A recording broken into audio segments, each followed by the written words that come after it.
Yeah, A few things you wanted question, to address. I got the questions up here. How do you go about identifying a low quality area or areas after spotting low quality in the phase two assessment or during a larger motion, say something complex like a clean, and then assessment of hand and wrist. I don't know if we'll better get through all that today or not. We'll see. I've got some things to share with you on that subject. So yeah, it was that and just flexibility. I think that's the one I keep. I'm just trying to get my head around it in terms of what you would do if someone comes into you saying, "I want to be more flexible." I understand the viewpoint of improve their control. Let's say someone wants to be able to do the splits, and they've got hypothetically they've got the hip makeup. That's the word. To get into the split, if that makes sense. well, the question is, how do we know that they have the hip joint structure to do it? How do we know? Yeah, that's a good question. Like, I suppose hypothetically, just let's say we could do an X-ray and they can. How would we go about that? Well, yeah, the X-ray might show that this, which is a static picture, unfortunately, but it might show that materially, structurally, they have the potential for it, but it doesn't show us anything about the soft tissue structures, the ligamentous structures, the capsule, the muscle tendon complex. Doesn't show us anything about that. What would be your response to someone? Say I've come into you in a consult, they've just started gymnastics, they want to be able to do splits for a competition. How can I? You just say, look, we'll try and improve your control to a point and see where you get to, but there's no guarantee that you can.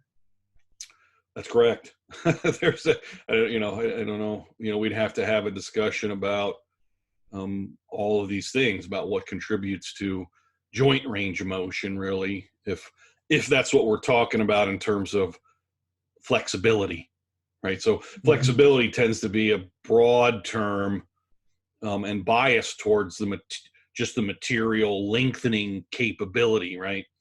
The extensibility of the soft tissue materials would be my general interpretation of how that word is used and framed. Are you flexible? Meaning, do your materials, your soft tissue materials, ligaments, tendons, muscles, lengthen a lot, right? Yeah. Oh, okay. Okay. That's one part, but the other part is, what is the synovial joint structurally capable of doing within those constraints or potential? So, this is why this is such a tricky and dangerous game, because we're making massive number of assumptions about what we actually can see or think about influencing someone's flexibility or range of motion. So you have to assess them, right? So, kind of in line with your first question is, I would never give somebody a clean as an exercise before I did a phase 1, phase 2 on them, because I kind of want to see how their segment to segment relationships work, moving from less complex to more complex. If we're talking about complexity defined as the number of degrees of freedom that are subject to large moments that the nervous system has to control through muscle activity, and that the more of those that are involved, the more complex it is, if we're going to talk about complexity from that perspective. And that's fine, I think. But yeah, so I check them out kind of segment by segment. How far can you go this way? How far can you go that way? How does the joint rotate this direction, and start to see kind of what's happening there. And then eventually, doing the QMAMC and some contraction control scenarios, see if they can, control some of these things, both on the most approximated side and the most separated side. And if you remember, we reverse the order of the QMAMC in terms of kind of who moves first, where on the approximated side, the practitioner applies the perturbation and then the subject responds. But on the separated side, they initiate the perturbation and then we respond.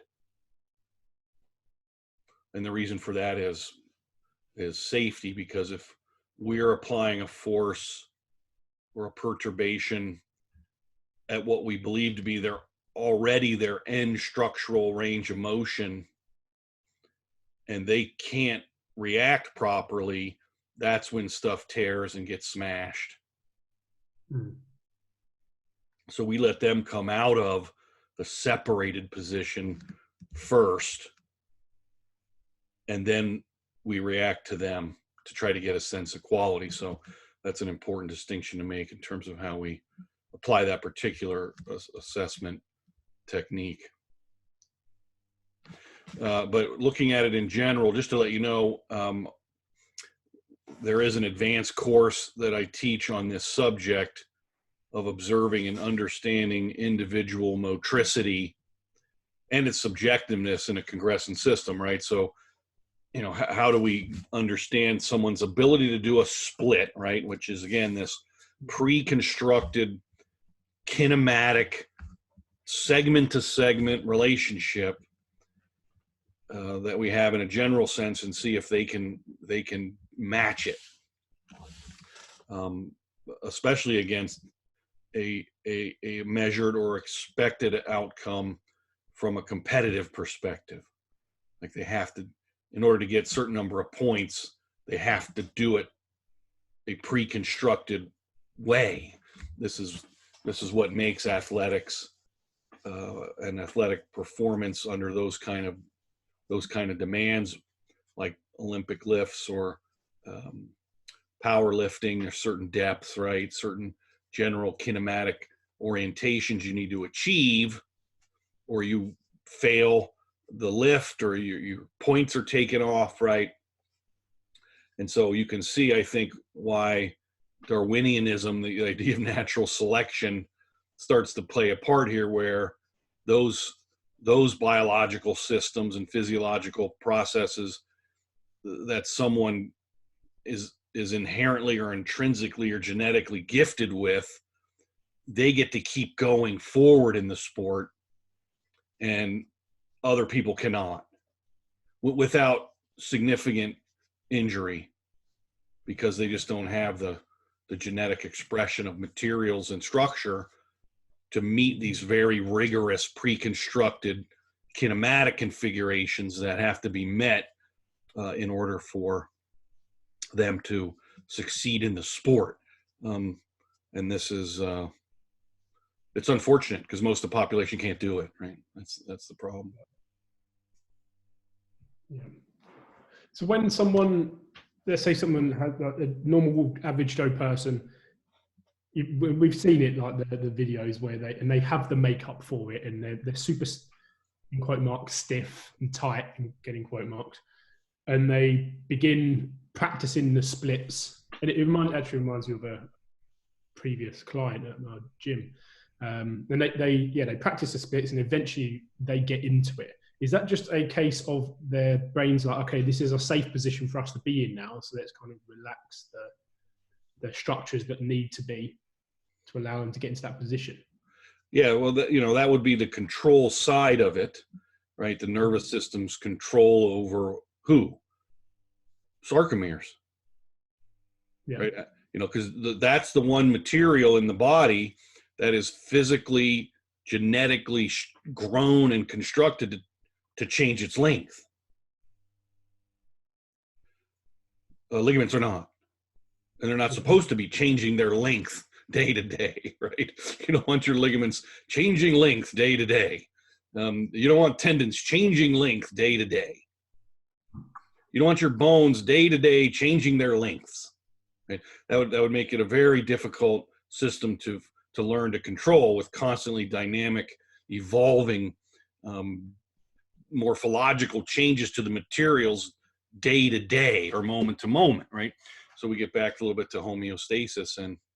And so the biomaterial sensation control relationship is where I find myself when I'm looking at, decision making in real time with somebody who I'm observing voluntarily move themselves or even involuntarily move themselves. So, the idea that we want to apply forces to the body so that the tendon tissue or material adds more material or separates the spaces between the cellular matrix and the protein and collagenous molecular connections, so there's more space between them, or there's more material added, right? And all these things are potentially true. And obviously some of these materials, can model or alter their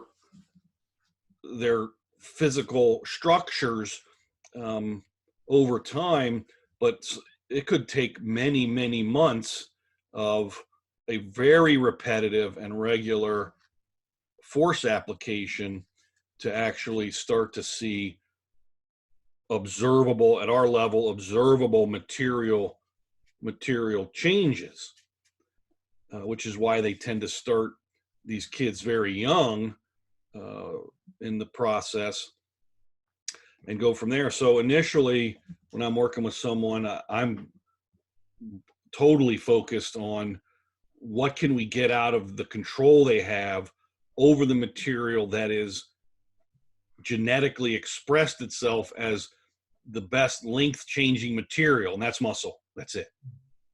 So once we get the muscle to the point where they're like, all right, I don't know if you can get any more length out of this and control it, well, then we're on the material side. And then the question is, what do you think you're doing to materials, right?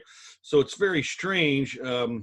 And so this course, we go through the entire process of, all these presuppositions and how they build into the philosophical and methodological construct, all the content domains, what it means to have a congrescent system versus an assembled system, and why a congrescent system is a different material process to deal with than an assembled one.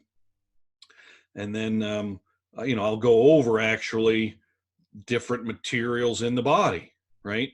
So what are some of the different materials in the body, and how do they respond to stressors and change? And so just a brief look at several biomaterials like tendons and ligaments and cartilage and teeth and bone and muscle and skin and hair, and what they're kind of chemically made up of in terms of collagen or polypeptides and proteoglycans and fibrocytes and glycosaminoglycans and proteoglycans and all these, hydroxyapatite. I mean, these are specific molecular materials that express a certain thermodynamic property. And a lot of these properties, they don't want to change, dude. They don't. They're not supposed to. Once they achieve, their genetically expressed orientations and configurations, let alone the idea of water and how water improves ductility and toughness of materials, because so much of these materials are in a fluid environment, and hydration matters maybe even more than trying to change the material's length, right? Because which materials, when damaged, can repair themselves or regrow, and which cannot, and why not? And which can adapt to stimuli and become better in their performance, and which cannot. And so we have Wolff's law and Davis's law that tell us that soft tissues can model according to imposed demands.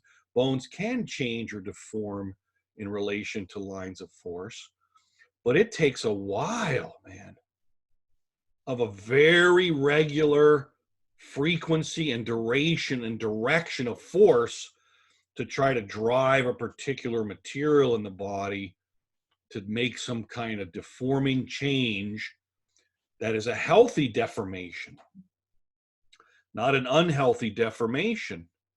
Because when you look at tendons, you know, they're primarily supposed to stay pretty taut, right? And why is that? Because they're supposed to stop structural orientation changes between two bones so that you don't dislocate them. So I don't know if you want to be messing with tendons and ligaments that do this, let alone from a tendon perspective and its role in transferring the force the muscle creates to the bone and its ability to store energy. Because the softer and more malleable and stretched out you make a tendon, the less compliant it is and the less energy it can store. So this is very dangerous stuff I see in the fitness field with all this passive stretching and manipulation of these materials, thinking that we're actually making some kind of significant change in length or extensibility of these materials in a 3 or 4 minute stretch. It's not happening, dude. It's not. It's crazy, right? And the research is pretty clear on that, isn't it? Very clear. It's very clear, right? You know, and so you give somebody a year of every day for 2 hours, putting some particular tissue under a tensile load with some way to incrementally progress that. I'll buy it that you could probably change some of these materials and their extensibility, but cartilage doesn't grow back when it's injured. Hyaline cartilage. Ligaments don't really grow back when they're injured. Teeth don't grow back when they're broken, right? Bones grow back and mend themselves, sometimes stronger than they were previous to the break. Muscle can grow when it's damaged. Skin, right? However, you know, what do we see with skin? You know, someone who becomes extremely obese and they lose a lot of weight, does the skin just automatically retract itself back to some new configuration? No. What happens? The skin stays the way it was. It stays stretched. So we need a much better understanding of these materials and how they respond to changes in forces and stresses acutely and over time to start to say we're going to prescribe, you know, exercises or force scenarios to try to change all of this, right? And so, you know, that's why in the paradigm that I'm working in now, to give you a sense of how the sensation control model might work. When we start with sensation control and materials, and I'm working with somebody I don't know very much about, these 3 things are happening, you know, simultaneously. I can't really separate one from the other. They're interacting with each other all the time. But, you know, when I think about sensation from the subject side, what does the subject tell me?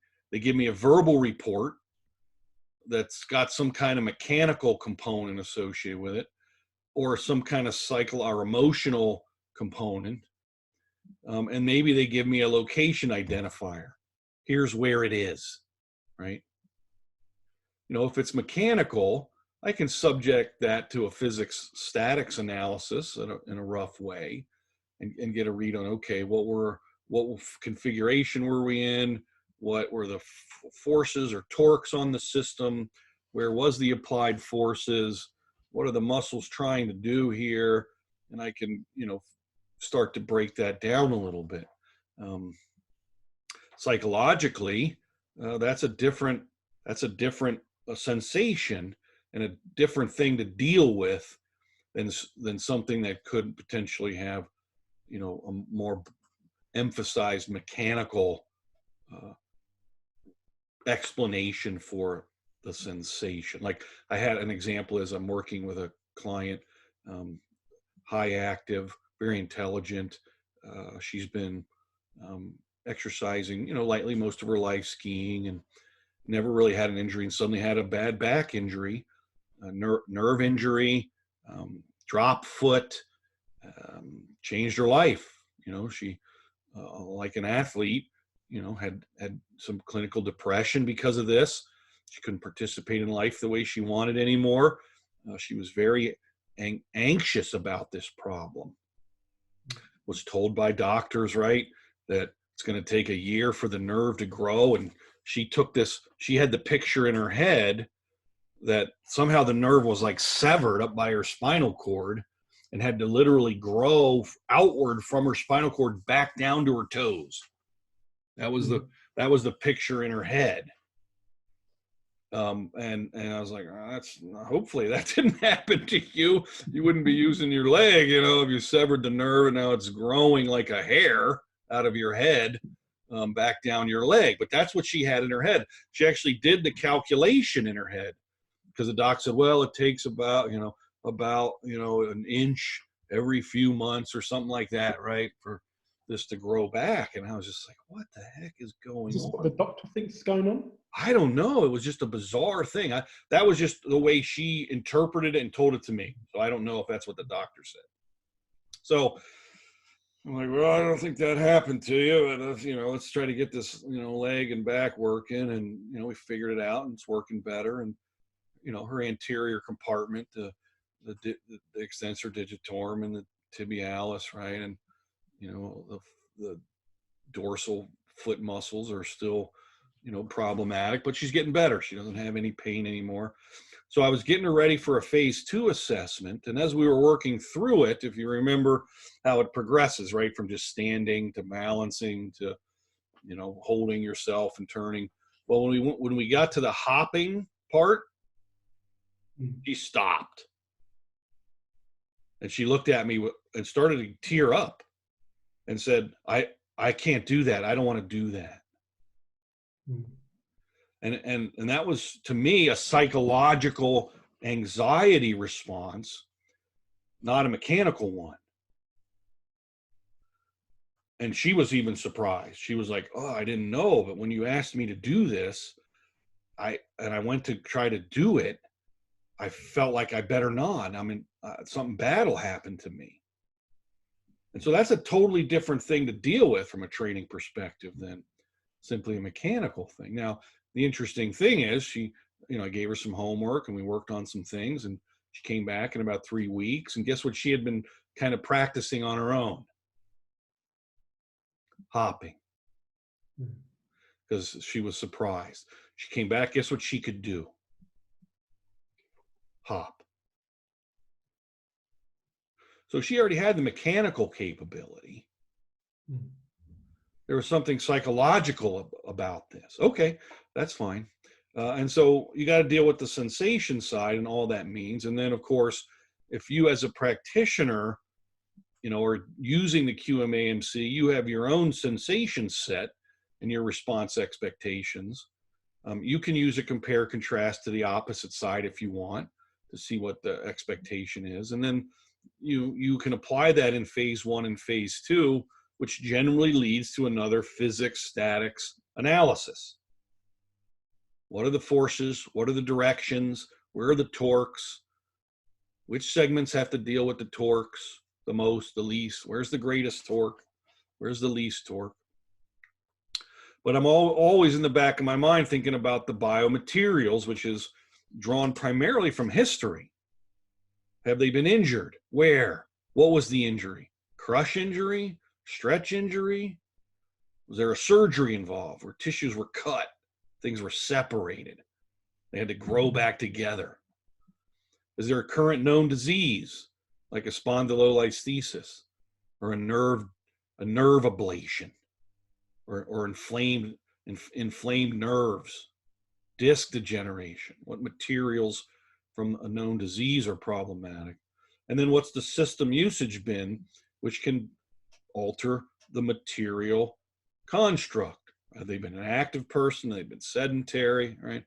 You know, our anthropology, forensic anthropologists, I'm amazed by how much they can tell about system usage just from bone morphology. Mm.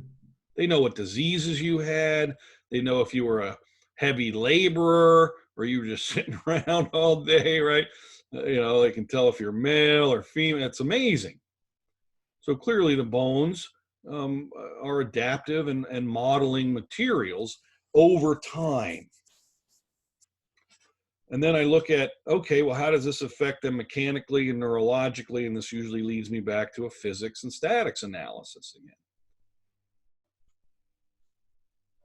And then when I look at control and whatever I'm currently observing, I have my own expectations from a response perspective as a practitioner.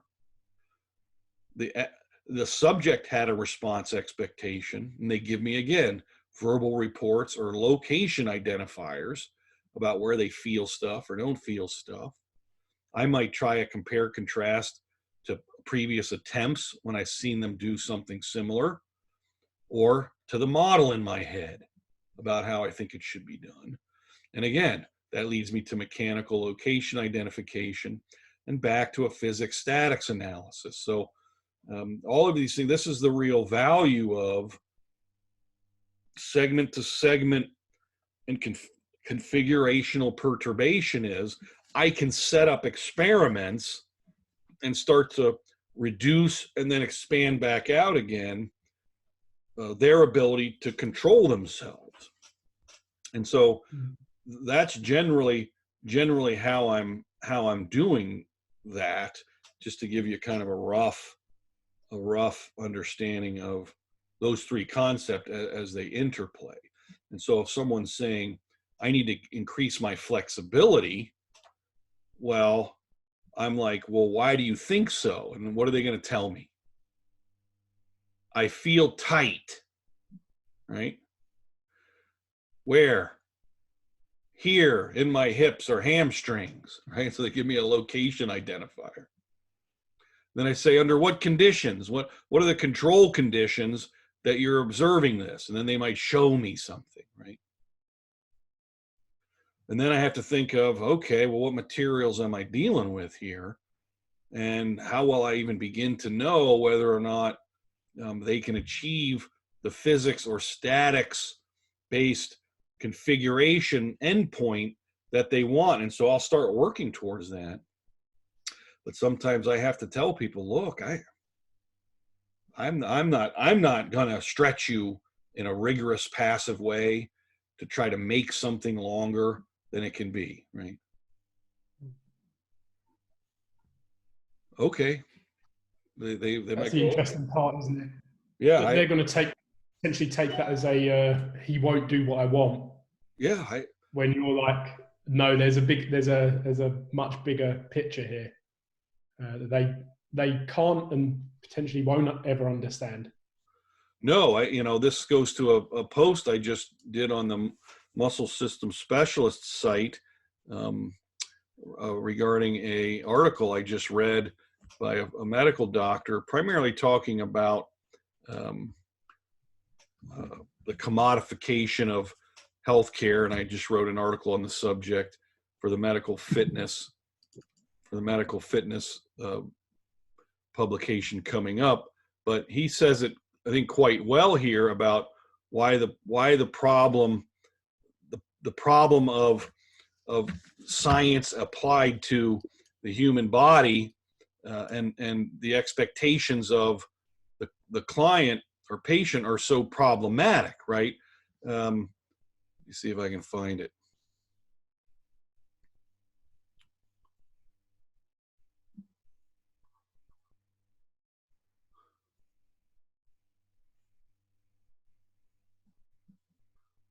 Where is it? Where is it? Yeah, key assumptions in the market theory are that the consumer knows what he needs, appreciates differences in quality, is offered these at different price levels, has bargaining power, and can exercise free choice to buy or not to buy. None of these is true in healthcare. Patients usually do not know what is wrong. They do not comprehend the diagnostic possibilities. They are not familiar with the therapeutic options. They cannot assess the quality of care needed. They do not appreciate the numerous potential outcomes. No amount of surfing the internet, browsing the media, reading popular health books, or sharing nostrums with neighbors can provide necessary insights. And so I would add, they don't know about biomaterials. They don't understand motor control and the nervous system and the relationship between these things and the physics and the forces on these tissues. They don't know. How could they know? I barely know. And I'm studying this for 30 years. Yeah. And then he goes on to say something even more shocking, right? Which is traditional science cannot accurately predict the trajectory of complex systems such as people. Physicians face a sea of uncertainty in dealing with a particular human being, confronting a system with an infinitude of interacting variables shaped by familial, cultural, social, economic factors, and I would add to that, right, biological, material factors, condimented with conditioned responses and inundated with subconscious mental content. Wow, dude, I think he's nailing this, right? So I get it when the consumer's frustrated and angry that their body isn't doing what they want it to do. And I'm certainly here to help them from the lane of exercise and motor control and physical conditioning. And we can often make some really powerful and potent improvements, but some of these expectations that the consumer has are for their individual unique genetic capabilities I'm sorry. I mean, it's no different, right, than, a coach having to try out players for a team, and at some point he can only have 20 on the roster and 40 try out.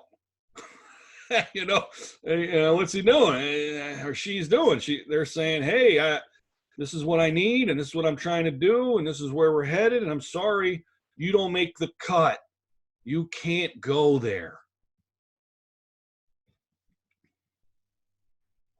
Okay.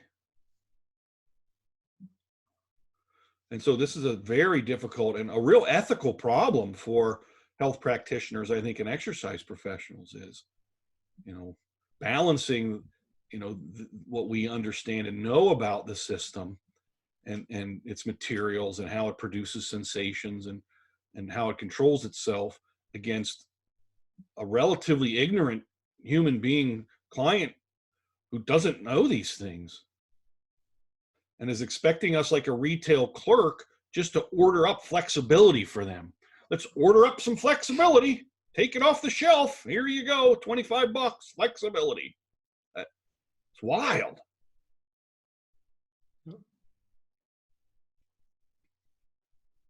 Crazy. Yeah. I just pictured it, people going into McDonald's. I'll take some flexibility and some strength, please. Right. That's $40. Aisle 8. You can go get some strength over there. I was like, hold on a second, man. What are we talking about? So I don't know if that helps you in answering the question that you had for me, but it's the biomaterial science is the science behind that is a weak point for me. Again, it's just an area of learning that I need to go into. Really, there's not much on it. I've been looking at it for a while. I'm just like, no, wait a minute, where can I go to find out about the material, the thermodynamic material nature of these biological structures? And not much.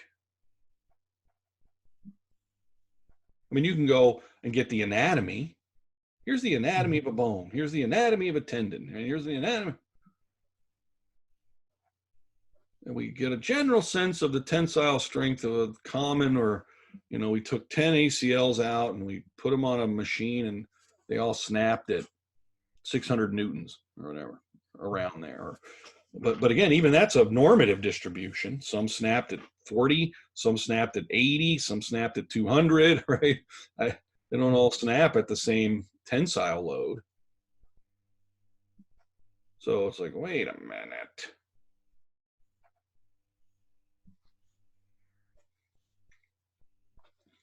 The material that changes its length and is built to do so, skeletal muscle.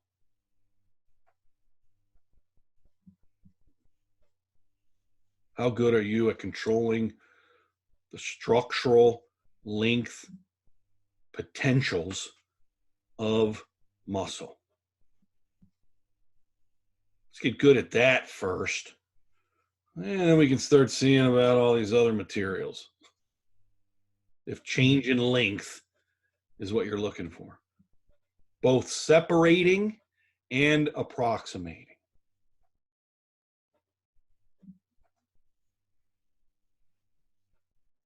Because what do you think happens to the edges of bones when they're regularly smashed against each other? Compressive forces on the edges of your acetabulum from your femoral neck, surgical neck of your femur. What starts to happen? It starts to crumble and wear. They wear, you get osteophytes, right? You get joint arthritis. Microfractures, bones regrow, right? They thicken, sometimes they hypertrophy, sometimes they don't. And now you've got a hip joint that's smoked. Yeah, actually, so it brings you on to it. Just recently, the other night, my cousin's partner, he's been told he needs surgery, a subacromial decompression. He's been told he needs, and I asked him if this was like an acute thing, if it's been around for a while, and he's like, no, 2 years it's been around. I was like, okay, does it get better with rest? He's like, yep, gets better with rest. I'm like, okay, well, I would argue that the physios and the surgeons and the doctors just don't know what to do anymore. So they're cutting you open and they shave some bone off. Yeah.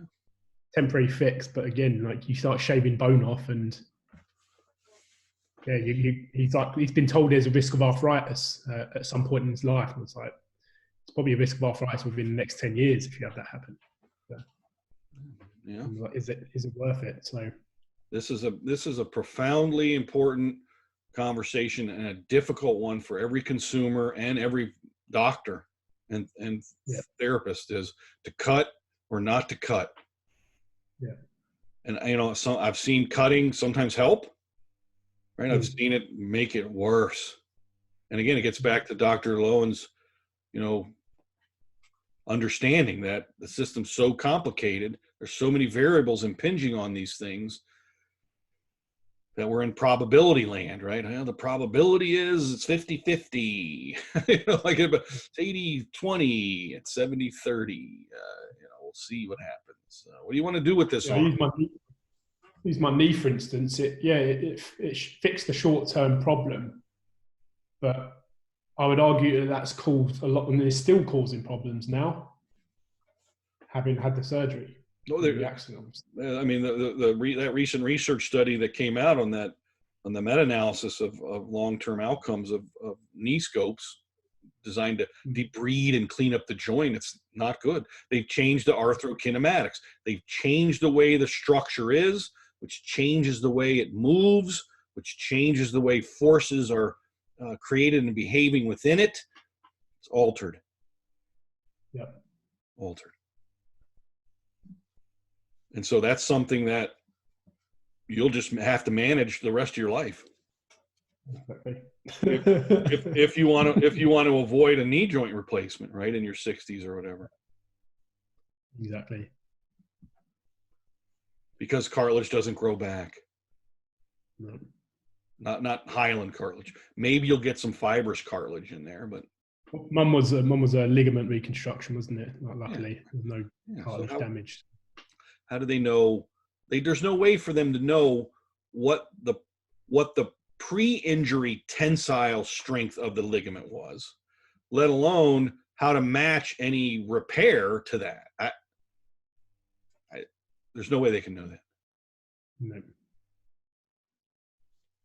Would you say there's an ethical there's an ethical problem in terms of the reason for like a lack of science behind like, the structural integrity of of biological material.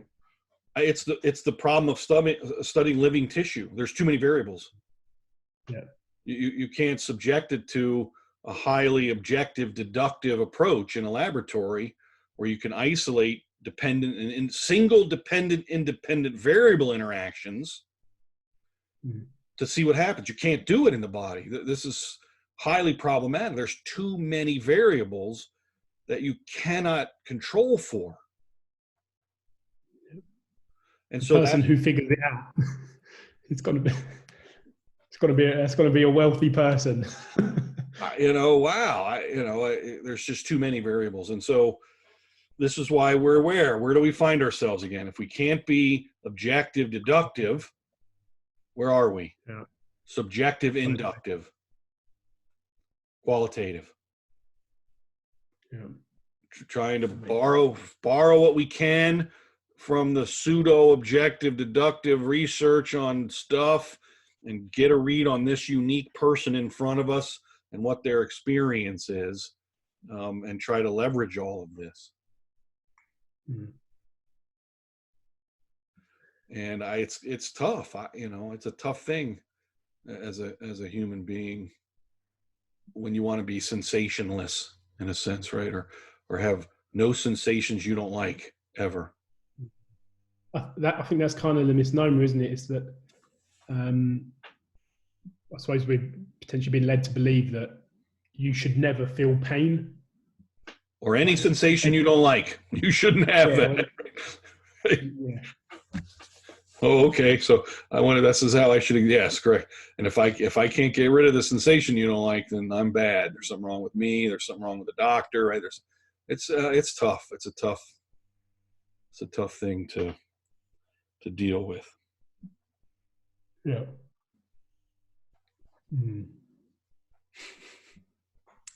Yeah. In terms of the wrist and I suppose specific injuries like carpal tunnel and in terms of the hand, that was my other question, wasn't it? I can't remember. Yeah. Like how would you go about assessing that? Because I can only figure out a few different. I did some wrist flexion and extension assessments, and elbow flexion and extension assessments, and shoulder and pronation, supination. Supination. That's one I didn't do. Yep. So I do what I do for anything else, right? In a sense, is I'll start sampling, kind of joint by joint, right? QM, AM, them, seeing how they move. Fingers separate, right?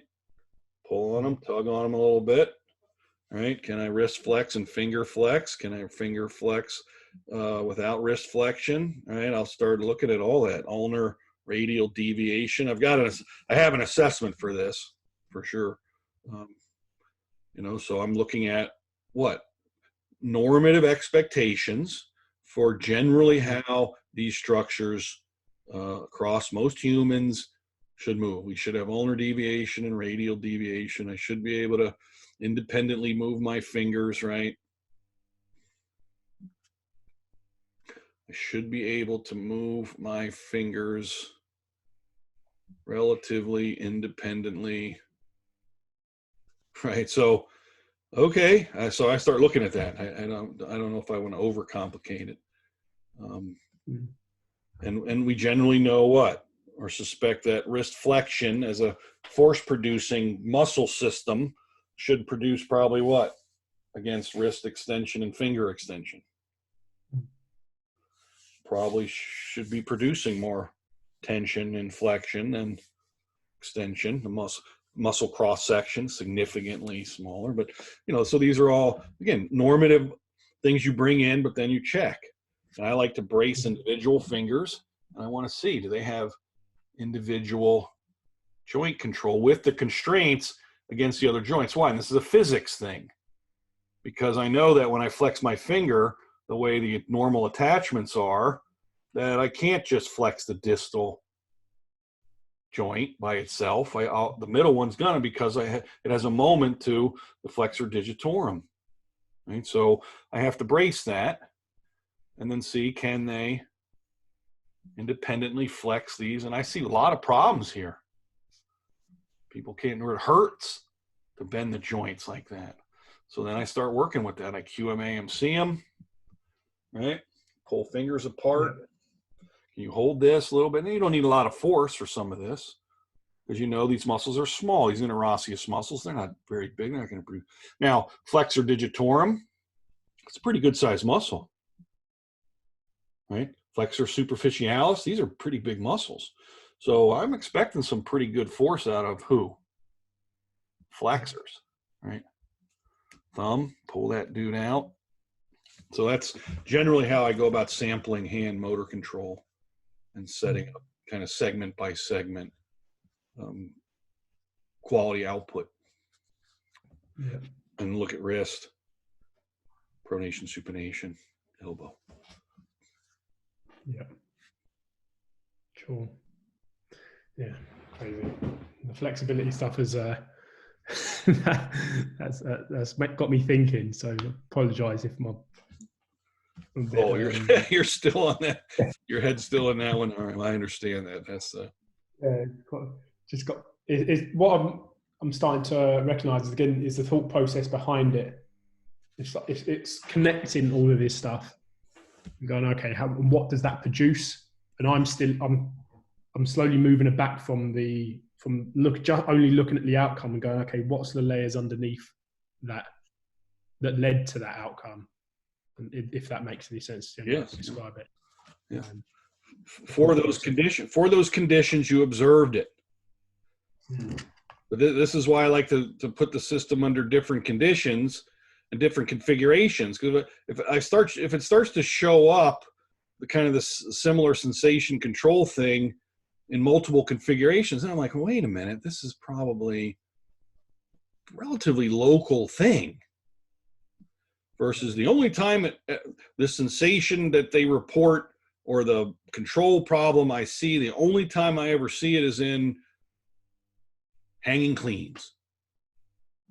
All right, well then I better start breaking down hanging cleans from a physics statics perspective and start looking at everything that's required to do a hanging clean. Yeah.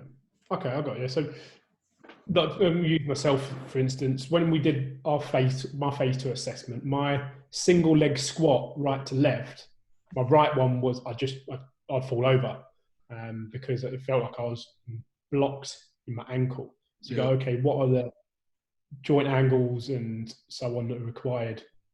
What are the physics motions in the foot that need to happen to get that to happen? Yeah, and then what are the modes, right? Who's got to be plyo? Who's got to be myo? Is there ISO going on somewhere, right? Yeah. At what point do we see the problem? So, is there injury? Then what do we do? Okay, let's go over to the nitro, the selectorized machine. Let's just look at the knee force output, extension, flexion, right? Any symmetries here? Is there anything weird sensation wise? You have any control problems on the plyo side or the myo side? So then it's about the modes, which is part of the physics statics analysis, right? You have in a particular mode problem. Yeah. Okay, that makes a lot of sense in terms of right, because in a single leg squat, as you squat down from a standing position, who's primarily got to control that? Yeah. Right, your knee extensors on the plyo side, your hip extensors on the plyo side, your hip flexors are approximating. They're not resisting anything, but they're approximating. So they're myo, but not necessarily active against an opposition of torque, but they're still part of the synergy of control.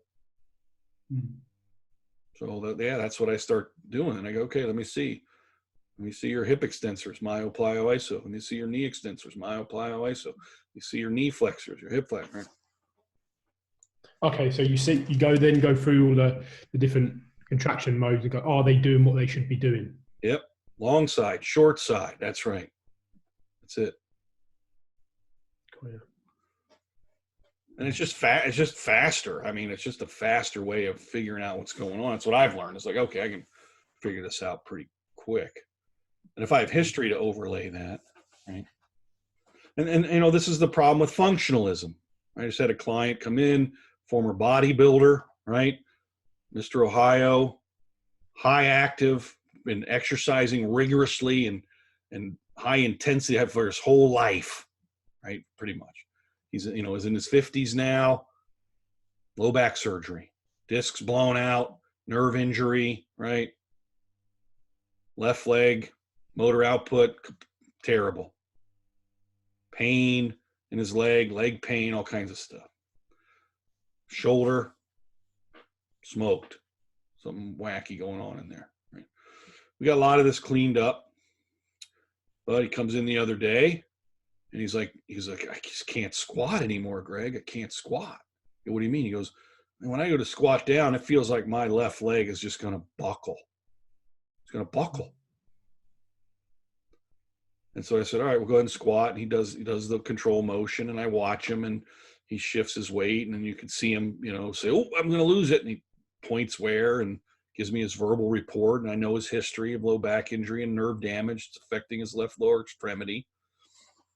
And we've done some previous stuff. So I have a previous attempts to compare and contrast to. I know I did this before and that. We've been working on that. And that is his hip extensors, right? His glutes, if you want to call them that, his hamstrings, right? You know, the things that extend and control his hip on the posterior side, you know, have been problematic. And so I say lay face down. So now he's prone. And I just have him knee flex. Because where's the problem manifest? As he gets it near knee flexed, hip flexed, and he's plyometrically controlling himself downwardly, right? So I look at his myo-isoplyo of his hip extensor, prone. I have him extend his left hip with his knee flexed. Because with his knee straight, it wasn't bad. As soon as he flexed his knee, 90 degrees, had no myo, no iso, plyo was non-existent. I did 2 sets of 3 involuntary active plyos, pushing him from hip extended with his knee flexed back down to the table with him trying to stop me, and he can't. He's prone. He's prone. Yep. His knees flexed about 90. He extends his hip. He holds it isometrically. I push down on it, push him back into hip flexion while he attempts to resist me, even though he can't. So it's an involuntary active plyo. Yeah.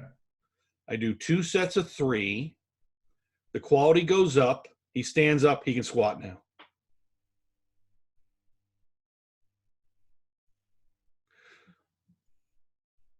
So I had to do something non-functional to make him functional. This is how insane functionalism is. Yeah. Versus standing there figuring out, how do I make him squat? How do I regress his squat?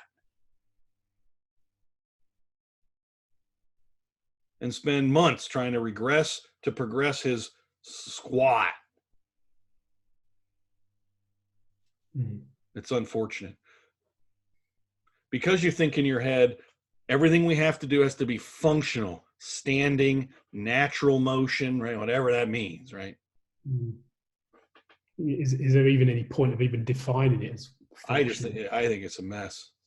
It forces you into a hold or pigeonhole, doesn't it? Yeah, it takes tools off the table, right? Functional is anything that helps the organism, the subject, have a better experience in its body and sensation and control.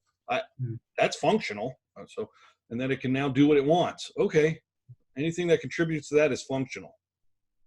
You don't got to be standing. You don't got to be holding something. You don't have to be lunging. Right? You know, this stuff. Right? It's just wild. Right? So, yeah.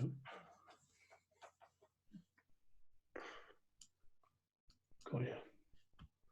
it's just got me. Partly it's got me thinking about my own progression with my own body. And again, I'm still working on that visa for you. Yeah, I get it. yeah. All right. Well, listen, I got to head out. Yeah, no worries. Well, appreciate that again, bud. What was the paper that you had that you brought up? The